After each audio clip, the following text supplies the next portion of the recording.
요즘에 정말 토트넘 허스퍼 경기를 보는 게 쉽지 않은데요. 한준 TV를 통해 저도 그렇고 이제 부버지 김현민 기자도 그렇고 뭐 그런 얘기들을 많이 했어요. 좀 재밌는 축구를 보고 싶다. 그 토트넘이 이적 시장에 플레이메이커 성향에 좀 이제 공을 잘 차는 좀 이제 센스 있는 선수를 영입하지 못한 걸 굉장히 아쉬워했었는데 아직 뭐 추진 단계지만 좀 반가운 소식이 그래도 있는 것 같습니다. 저희가 막 손흥민 선수가 이제 토트넘을 떠났으면 좋겠다라고 많이 얘기해봤는데 만약에 남게 된다면 그래도 좀 합이 잘 맞는 또 도움을 줄 수 있는 미드필드가 필요하잖아요. 예, 그렇죠.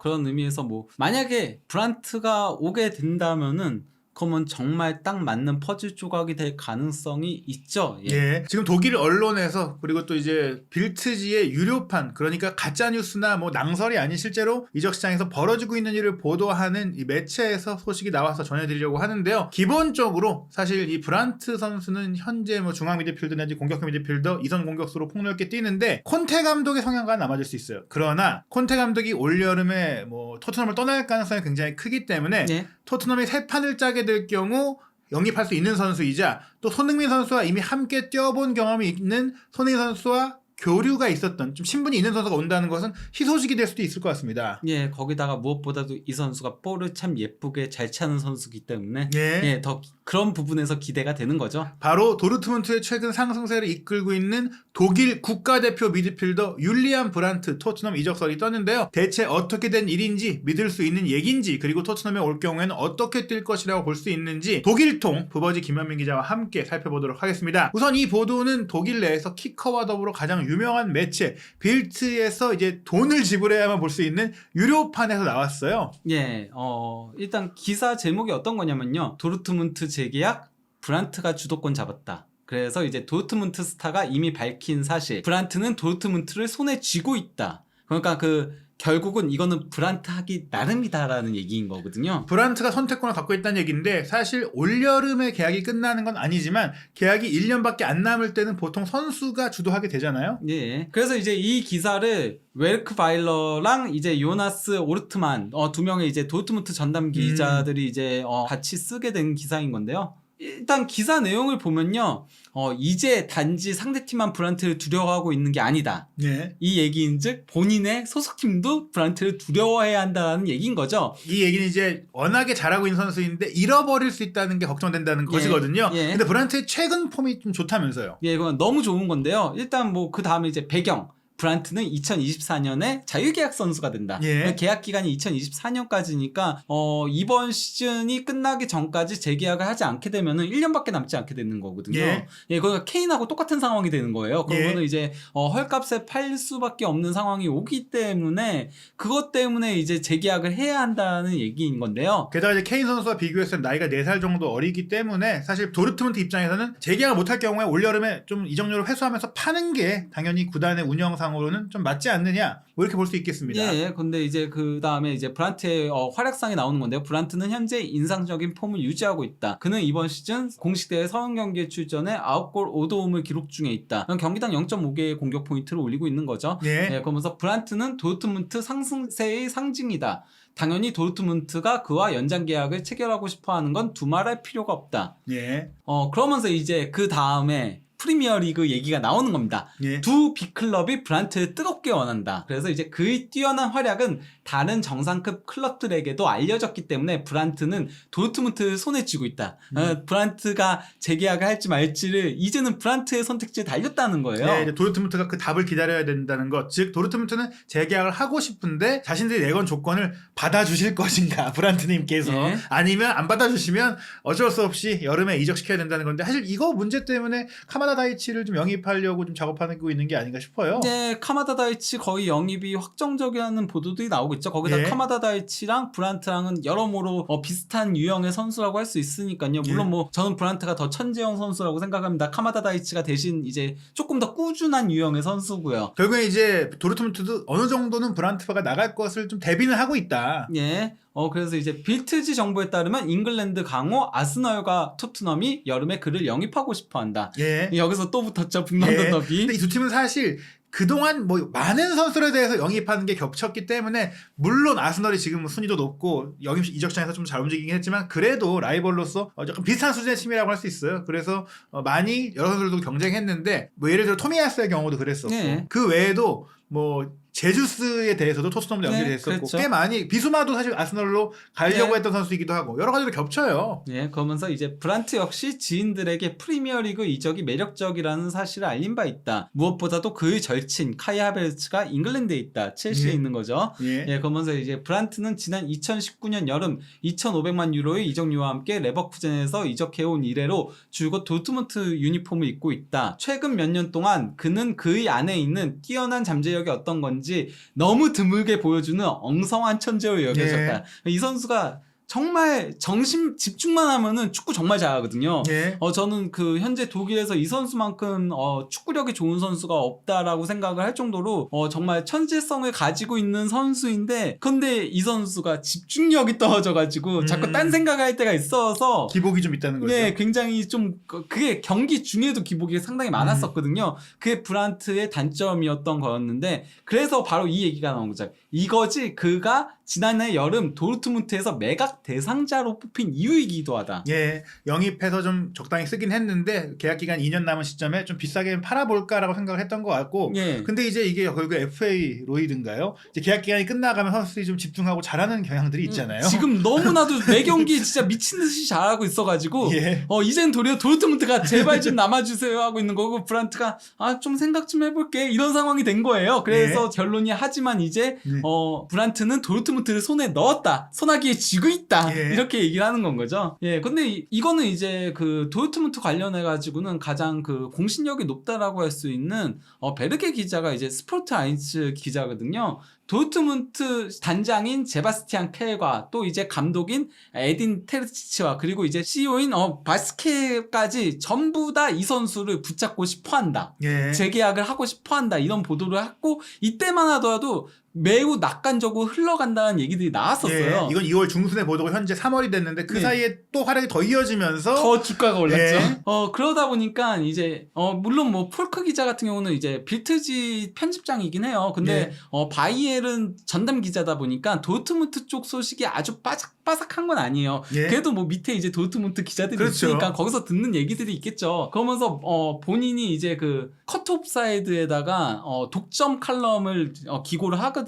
이거는 예. 이제 유료로 볼 수 있는 건데 거기에 이제 뭐라고 했냐면요, 아스널은 그 어느 때보다 브란트에 관심이 많다라고 올린 겁니다. 예, 뭐 커터 오프사이드가 그냥 인터넷 매체였는데 최근에 파브리치오 로마노 컬럼도 네. 받고 폴크 컬럼도 받고 다양한 이적설 소식을 이제 독점으로 소개하면서 공신력을 높여가고 있는데 네. 어찌됐거나 프리미어리그 팀들이 당연히 현재 유럽에서 폼 좋은 선수들을 다 접근하고 있는 것은 자금력 때문에라도 뭐 그럴 수 있어요. 그러면서 이제 저게 제목에 적혀 있는 거죠. 아스널은 무드릭의 대체자를 찾는다. 그게 사실- 이제 브란트라는 얘기인 거죠. 예. 사실 트로사를 데려왔지만 이 선수는 전천후 로테이션 자원으로 볼 수 있고, 또 브란트 같은 경우에는 측면 공격수로 최근에 득점력이 좋은 상태다 네. 보니까 트로사와는 결이 다른 또 선수라고 볼 수 있어요. 또 이 선수가 중앙도 가능하고. 예, 근데 이제 뭐 내용을 보면요, 어떤 내용이냐면요, 브란트의 절친 중 한 명은 하베르츠이다. 그들은 레버쿠젠에서 함께 뛰었기에 하베르츠가 프리미어리그로 떠나자 브란트 역시 다음 단계를 밟아야 한다고 생각했고 결국 그는 도르트문트로 이적했다. 궁극적으로 그가 프리미어리그에서 성공하는 걸 몇 년 동안 꿈꿔왔다는 사실을 감안하면 현 상황은 그의 바람과는 같지 않은 셈이다. 물론 이제 레버쿠젠보다 도르트문트가 분명히 지난 몇 년 동안 훨씬 네. 더 높은 성적을 냈고 또 우승을 도전할 수 있는 팀으로서 브란트 입장에서는 레벨업을 한 거지만, 사실 최근 현재 축구계 유럽 리그의 상황을 보면 역시 프리미어리그가 뭐 독일 선수들에게도 좀 궁극의 목표가 되고 있는 상황이라는 걸 좀 얘기한 거고, 예. 그런 과정 속에 내 친구 하베르츠가 프리미어리그 가서 뭐 챔스 우승도 했고 나름 잘하고 있으니 지금은 좀 부진하지만 매우 부진하죠. 네. 예. 나도 프리미어리그 가서 좀 함께 또 영국에서 만나자, 약간 이런 느낌이 있는 것 같아요. 다만 이제 하베르츠가 도리어 영국에서 쫓겨날 위기에 처해 있고 예. 그리고 이거는 그러니까 제가 봤을 때는 브란트 관련해서는 도리어 뭐 도르트문트에 남는 것을 선호한다라는 보도들도 많이 있었거든요, 독일에서. 예. 그러니까 뭐 폴크 기자가 아무래도 영국 언론에다가 이제 이걸 기고를 하니까 예. 조금 더 이제 친영국적으로 쓴 게 아닌가 싶긴 해요. 예. 그러면서 이제 아스널과의 접촉은 항상 있었고 이건 사실이거든요. 아스널이 오랜 기간 동안 브란트를 영입 타겟으로 노려왔던 거는 맞아요. 예. 그러면서 이제 우리는 아스널이 다시 그에 대한 관심을 가지고 있다는 소리를 들었다. 예. 그러니까 뭐 그냥 상상으로 쓰는 얘기는 아니고 아스널도 현재 다시금 최근에 잘하니까 영입 리스트에 올려놨다는 게 확인이 된 거죠. 예, 그러면서 그의 계약이 2024년에 만료되기에 이제 그의 결정이 남았는데 이번 시즌 그는 이전보다 더 꾸준한 경기력을 선보이고 있다. 예. 그러면서 이제 다음 단계를 밟아 하베르츠에 따라 잉글랜드로 갈 시기가 됐을 수도 있다. 그는 현 시점 특정 구단을 머릿속에 두고 있는 건 아니지만 아스널은 이전보다 더 많은 흥미를 보이고 있다. 게다가 지금의 아스날이면 사실 하베르츠가 뛰고 있는 첼시보다 훨씬 더 경기력도 좋고 또 우승에 임박했고 그렇죠. 뭐 팀이 잘 돌아가고 있으니까 브란트 입장에서 아스널이 오퍼하면 뭐 제가 봤을 땐 수락할 가능성 꽤 높다라고 생각이 드네요. 네. 그러면서 이제 그 폴크 기자가 토트넘을 언급을 합니다. 예. 우리는 토트넘도 도르트문트 클럽의 문을 두드렸다는 소리를 들었다. 그러하기에 도르트문트가 그를 붙잡기 위해선 매우 좋은 제안을 할 수밖에 없을 것이다. 이게 선행되지 않는다면 그는 프리미어 리그로 옮길 것이다. 결국에 이제 토트넘도 아무리 뭐 프리미어리그 내에서는 연봉이 짜다고 해도 도르트문트 이상의 돈을 줄 수 있는 여력이 있고 특히 이제 새 판을 짜는 과정 속에 토트넘에는 없는 유형의 선수라는 점에서 어느 정도 투자가 될 수 있고 또 이 선수는 아직 나이가 또 젊은 편이니까 네. 토트넘이 또 영입 대상으로 삼을 수 있다는 점을 봤을 때는 사실 아스날은 이제 더 팀을 강하게 하기 위해서 이 선수가 필요한 거고 그렇죠. 토트넘은 아예 절실한 거잖아요. 그렇죠. 그러니까 아스날에는 사실 그 브란트가 가게 되면은 경쟁을 해야 되죠. 그렇죠. 예, 반면에 이제 토트넘 가게 되면은 토트넘에는 브란트 같은 유형의 선수는 없거든요. 예, 그 브란트보다 더 실력이 좋은 선수들이 있죠. 손흥민 선수도 있고 케인도 있고. 예. 하지만은 유형을 따졌을 때는 브란트 유형은 없기 때문에 그러면 가게 되면 중용될 가능성이 높은 거죠. 예, 그런 부분들에 있어서 또 브란트가 아스널과 토트넘의 제안이 동시에 왔을 때 내가 좀 더 뛸 수 있는 팀, 안정적으로 도전할 수 있는 팀을 원할 수 있고 또 손흥민 선수와도 이미 또 알고 네. 지내고 있으니까 아스널보다는 좀 이제 이미 적응에 편할 수 있다는 생각을 할 수 있을 것 같은데요. 그러면 브란트가 왜 이렇게 각광받느냐? 최근에 뭐 분데스리가에서 일단 골 자체를 많이 넣고 있어요. 예, 물론 뭐 지난 주말 라이프치히전에서는 골을 넣지 못했지만요. 그러면서 이제 4경기 연속 골 기록이 중단되긴 했지만은 그래도 2023년 들어가지고 분데스리가에서 4경기 연속 골을 넣었는데 이게 그 2023년 기준으로는 최다 경기 연속 골인 거고요. 그리고 이제 2023년 들어서 이게 그 라이프치히전 전에 올라온 기록이거든요. 그래서 8경기로 추가해야 되지만은 8경기에서 4골 2도움을 올렸고요. 그 1월 이달의 선수에 선정이 됐었습니다. 예, 그러면서 이제 다시 그의 최고의 모습이 돌아왔다. 이제 브란트가 포텐이 터졌다라는 평가가 나오고 있어요. 예. 이런 활약에 힘입어가지고 저희가 이제 이미 소개를 해드린 거잖아요. 김민재 선수가 2월 ESM 월드베스트 11에 이름을 올렸다라고 했는데 거기에 같이 이름을 올린 선수가 바로 브란트입니다. 예, 지금 공격진에 오시멘, 레시포드, 비니시우스, 미드필드진에 카세미르, 크바라첼레와 함께 브란트의 이름이 올랐다는 것은 뭐 우리가 이 나머지 선수들에 대해서는 잘 알고 있잖아요. 네. 브란트의 분데스리가에서의 파괴력이 굉장하다라는 걸 보여주는 선정 결과예요. 네. 근데 너무 그 네 팀에만 집중되어 있지 예. 않나요? 다 네 팀이에요. 예, 맨유, 나폴리, 레알 마드리드, 도르트문트. 네, 이 팀들이 지금 각 리그에서 가장 잘 나가는 팀이다라고 좀 볼 수 있겠는데 어찌됐거나 이제 브란트의 활약 덕분에 지금 도르트문트의 기록 보고 좀 깜짝 놀랐습니다. 예, 그러니까 그 2023년 들어서는 10전 전승과 월드컵 이후에는 뭐 무패를 넘어서 그냥 전승 행진을 이어오고 있습니다. 사실 전반기만 하더라도 혼란이 떠난 공백이 좀 있어서 네. 조금은 경쟁에서 밀렸다라는 느낌. 또 알레가 뭐 영입을 한 이후로 이제 몸 상태 때문에 뛰지 네. 못하는 부분이 있었는데 알레가 복귀한 걸 떠나서 브란트가 터지면서 또 도르트문트의 성적이 네. 올라간 게 아닌가 싶어요. 거기다 아데미까지 부상을 당했을 때 또 이거 위기 아니야 했는데 브란트가 지탱해주고 있는 거죠. 예. 그러면서 이제 브란트의 활약 덕에 도르트문트가 현재 승점 49점으로 바이에른과 승점 동률입니다. 1위인. 야. 단지 이 골득실 때문에. 왜냐면 저 골득실 차이가 크게 나는 거는 보면 실점은 크게 차이가 나지 않아요. 예. 결국 득점이거든요. 확실한 득점원이 없다는 거 도르트문트가. 예. 그것 때문에 조금 차이가 나고 있지만은 그래도 승점은 동률이니까 언제든 1위에 올라갈 수 있다는 거죠. 바이에른이 조금만 삐끗해도. 예, 클롭 시절에 뭐 도르트문트가 우승하기도 했고 치열한 경쟁을 벌이기도 했지만 그때 스쿼드와 비교하면 솔직히 지금 도르트문트가 뮌헨과 비빌 정도가 아닌데 이렇게 따라올 수 있었던 게 바로 브란트가 잘해주고 있기 때문이다. 네. 그러다 보니까 이제 브란트가 후스코어드 시즌 평점에서는 7.25점으로 분데스리가 전체 포지션에서 9위를 기록하고 있고요. 이게 그 시즌 초반에 조금 부진했던 게 있어서 그런 거예요. 지금 그래서 빠른 속도로 끌어올리고 있는 중인 거고요. 그런 가운데 사실 도르트문트에서 가장 핫한 선수는 주드 벨링엄인데 그 브란트가 벨링엄 못지않게 지금 각광받고 있다. 지금 2023년만 놓고 보면은 브란트가 분데스리가 전체에 가장 좋은 활약을 펼치는 선수입니다. 벨링엄마저도 약간 가려질 정도예요. 지난 그 첼시하고의 챔피언스리그 16강 1차전에서도 브란트가 가장 좋은 모습을 보여줬었잖아요. 예. 축신 모드를 보여줬었죠. 예. 그 이제 품목 평점에서도 7.55점으로 분데스리가 전체 9위고요. 예, 벨링엄과 차이도 0.02점밖에 안 나니까 거의 지금 현재 도르트문트에서 위상을 보자면 가장 비싼 미드필더로 꼽히는 벨링엄과 동급이다. 예.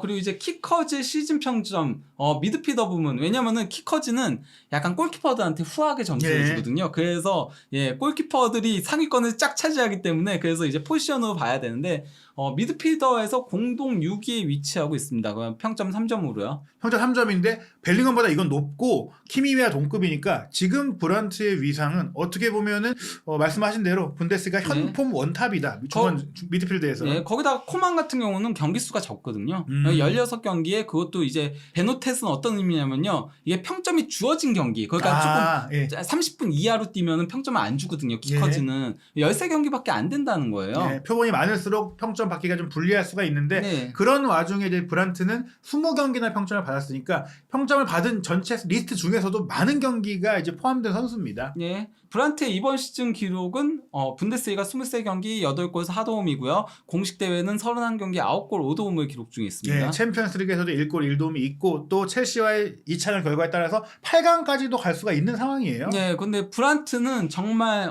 공격부터 미드까지 모든 포지션을 다 소화하는 선수입니다. 뭐 이번 시즌만 하더라도 오른쪽 윙포워드부터 시작해가지고 2선 전부 다 그리고 미드필더 3선 전부 다를 다 뛰었거든요. 거기다가 이 선수가 이전에는 왼쪽 윙포워드 도 레버쿠젠 시절에 뛰었었고 그리고 가짜 9번 역할도 도르트문트 와서도 뛰었었거든요. 그러다 보니까 그냥 공격 포지션은 다 뛰어요. 물론 최적의 포지션은 중앙 공격형 미드필더. 그래서 가장 많은 경기를 뛰었죠. 하지만 최근에는 오른쪽 윙으로 또 뛰면서 좋은 모습을 보여주고 있는 거죠. 이런 전천 활약을 펼치면서 그 다양한 포지션에도 공격 포인트를 올리고 있으니까 어디를 가도 제 몫을 한다. 근데 브란트 같은 경우는 정말 재주가 많은 선수예요. 일단 뭐 세트피스도 상당히 잘 차고요. 그리고 이제 패스 능력 굉장히 좋고요. 찬스 메이킹 능력 매우 뛰어나고요. 그리고 이제 마무리 능력도 있고 드리블 스킬도 있고 크로스도 잘하고 볼키핑 능력도 상당히 좋고 185의 이제 신체 조건을 살려서 키핑하는 능력도 좋고 볼 다루는 스킬도 좋고 가로채기 태클 이런 것들도 좋고 수비도 곧잘 가담을 해요. 이건 거의 완벽한데요. 신체 조건 좋고 공수 겸장에 창의성까지 있는데 킥까지 좋다. 이러면 뭐 토트넘이 이 선수 데려오면은 미드필드에 갖고 있는 모든 고민이 해결되겠어요. 다만 이 선수의 단점은 아까 얘기했던 지금처럼 이렇게 잘 나갈 때는 정말 미친 듯이 잘해요. 레버쿠젠에서 하베르츠하고 마지막 그때 막 빛을 발했을 때도 진짜 얘가 분데스리가 최고의 선수다 이런 얘기가 나왔는데 문제는 잘 안 풀리거나 할 때는 정신줄을 놓아요. 그리고 자꾸 딴 생각하고 그리고 약간 좀 4차원이에요. 그래서 뭐 베를린에서 그 독일 대표팀 경기하고서는 원래 다 같이 이동을 하잖아요. 혼자서 차 끌고 레버쿠젠까지 새벽에 도착해가지고 그래서 막 벌금 물기도 하고 그랬었어요. 결국은 이제 멘탈 이슈가 조금 있는데 뭐 토트넘에 올 경우에 이제 보통 친한 선수가 있고 맘 잘 맞고 하면 잘 다스릴 수 있으니까 손흥민 선수가 잘 좀 다독여서 지내면 좋겠다 뭐 이런 생각이 드는 그런 선수네요. 다만 근데 팀이 그러니까 잘 나갈 때는 이 선수가 잘하는데 잘 못 나갈 때는 같이 무너질 위험성이 있다는 거죠. 그리고 브란트의 최대 강점은 역시나 찬스 메이킹이죠. 현재 그 분데스리가에서 찬스 메이킹 54회로 전체 2위입니다. 그리고 이런 기록들 특히 토트넘에 가장 필요한 이 찬스를 만들어줄 수 있는 미드필더가 브란트다, 적임자다라고 할 수 있겠는데요. 근데 이제 브란트 같은 경우는 그 시즌별 기록을 보면은 항상 준수했어요. 특히 이제 커리어 하이는 저는 2018-19 시즌 레버쿠젠에서 마지막 시즌이라고 보거든요. 그때 이제 7골 14도움을 올렸어요. 근데 이제 지난 시즌에도 9골 8도움이면 상당히 많은 공격 포인트를 올렸는데 아까 얘기했던 잘 안 될 때 정신줄 놓고 플레이하는 이런 것 때문에 도르트문트가 9골 8도움을 올린 선수를 판매를 하려고 했던 거예요. 매각 대상을 올렸던 거. 적절한 이적료가 오면 보내야지 하고 시장에 내놔봤는데 그게 안 오니까 일단 남겼다가 이제는 이제 상황이 역전됐다. 그리고 말씀드렸다시피 손흥민 선수가 토트넘에 오기 전 레버쿠젠에서 함께 뛴 기간도 있었던 선수인데요. 그 손흥민 선수하고는 이 선수가 2014년 1월에 이제 볼프스부르크 유스에서 레버쿠젠을 왔거든요. 그러면서 이제 1년 6개월 동안 함께 뛰었었고요. 예. 그리고 2016년 리우 올림픽에서 이제 한국하고 독일하고 조별리그 첫 경기에서 이제 맞대결을 펼쳤잖아요. 예. 그때 손흥민 선수도 골을 넣었고 브란트도 도움을 올리면서 3대3 무승부를 기록을 했었는데요. 그때 이제 나중 가가지고 이제 브란트가 손흥민하고의 인연을 얘기하면서 레버쿠젠하고 토트넘하고 이제 챔피언스리그에서 붙었을 때 선수로서 손흥민은 환상적이다. 난 레버쿠젠에서 그와 매우 좋은 친구였다. 2년 전엔 그와 올림픽에서 상대하기도 했다. 난 지금 그를 다시 보게 되어 정말 기쁘다라고 했고요. 그것뿐만이 아니고 그 올림픽 경기가 끝나고 나서 손흥민 선수하고 유니폼을 교환을 했었거든요. 그리고 이걸 나중에 인스타그램 방송을 했을 때 손흥민하고 그 교환한 한국 대표팀 유니폼을 사람들한테 막 이렇게 자랑처럼 보여주고 막 이러기도 했었습니다. 예. 그리고 브란트가 여러모로 그 손흥민을 상당히 많이 따르고 형처럼 장난도 많이 치고 그랬었습니다. 그래서 사진 같은 것들도 상당히 많이 나오고 했었거든요. 네, 실제로 이제 레버쿠젠에서 뛸 때도 둘이 골 넣고 함께 기뻐하는 모습들도 많고 네. 친하게 지내는 모습들도 많았는데 사실 그 당시에는 또 브란트가 지금처럼 플레이메이커나 미드필더 역할을 하기보다는 경쟁자로 좀 여겨졌었어요. 왜냐면 그때는 레버쿠젠에 그 중앙 공격형 미드필더로 차라놀루가 있었다 보니까 이제 브란트를 손흥민의 후계자로 키우려고 했었거든요. 그래서 레버쿠젠은 원래 브란트를 조금 더 키우면서 그 경쟁자로서의 손흥민을 보험을 1년 더 데리고 있고 싶어 했어요. 근데 이제 손흥민 선수는 확고한 주전을 원했기 때문에 이제 토트넘으로 이적을 시켜달라고 해가지고 이적하게 됐던 케이스였죠. 예, 하지만 그때와 지금 브란트의 성향 그리고 손흥민 선수의 성향이 완전 달라졌어요. 지금 손흥민 선수는 확실한 스코어러가 됐고 브란트는 기회를 만드는 미드필더가 되다 보니까 브란트가 토트넘에 오게 된다고 했을 때 손흥민과 경쟁할 선수가 아니라 오히려 손흥민을 지원해줄 선수가 되지 않겠습니까? 그렇죠. 그렇게 될 걸로 보이는데 만약에 저는 콘테 감독이 이번 시즌이 끝나면은 떠날 가능성이 현재로서는 70% 이상 된다라고 보거든요. 그리고 떠나게 된다면은 아무래도 포메이션도 변화가 있겠죠. 특히 이제 지금 거론되고 있는 감독 중에서는 데체르비가 있잖아요. 데체르비가 온다면은 뭐 4-2-3-1이나 이제 4-3-3을 쓸 가능성이 높은데요. 그렇게 된다면은 일단 뭐 공격진은 손케쿨로 구성이 되는 가운데 벤탄쿠르와 호이비에르의 중원 파트너로 이제 브란트가 공격적인 역할을 맡겠죠. 그러면서 이제 브란트가 저희가 역삼각형 미드필더를 해놨는데 공미처럼 아예 들어갈 수도 있고 또 이렇게 메잘라처럼 움직이면서 벤탄쿠르나 호이비에르가 왔다 갔다 하면서 유기적인 움직임을 가져갈 때 가장 높은 곳에서 그러니까 손흥민 선수를 근거리에서 지원해줄 수 있는 케인에게도 패스를 줄 수 있지만 케인이 이런 상태면 굳이 안 내려와주고 브란트가 손흥민 선수의 침체에 맞춰서 스루 패스를 줄 수 있기 때문에 또 이런 상태가 되면 역시 윙백 축구가 아니라 풀백으로 바뀌니까 페리시치는 아예 뭐 남을 경우에는 또 손흥민 선수의 이제 백업 공격수가 될 가능성이 크지 않을까 싶어요. 그리고 이래야지 사실 공격의 선택지가 많아지는 거예요. 그렇죠. 기본적으로 케인이 내려오게 되면은 위에 2명 남는 거거든요. 그러면 당연히 공격의 선택지가 줄어들게 되는 건데 브란트가 밑에서 패스를 공급해주는 역할을 하게 되면은 공격의 선택지가 3명이 그대로 남게 되는 거잖아요. 그러니까 토트넘에 필요했던 창의적인 미드필더를 브란트 한 명으로 좀 채울 수 있다. 그리고 브란트가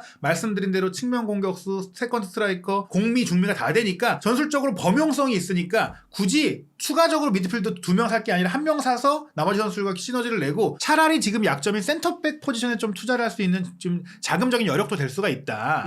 거기다가 뭐 브란트 같은 경우는 중미에 서더라도 올라가서 직접적으로 골을 넣는 능력이 있으니까요. 아까 보셨다시피 거의 2자릿수에 육박하는 골을 넣거든요. 그러니까 어떻게 보면은 공격 라인에 부상자가 나왔을 때도 지금처럼 뭐 단주마처럼 필요 없는 선수를 임대한다거나 추가 보강이 필요한 게 아니라 브란트를 올려서 써도 된다. 그런 점에서 만능 열쇠고 특히 계약 기간이 1년밖에 안 남았으니까 뭐 솔직히 거액의 이적료가 들진 않지 않겠습니까?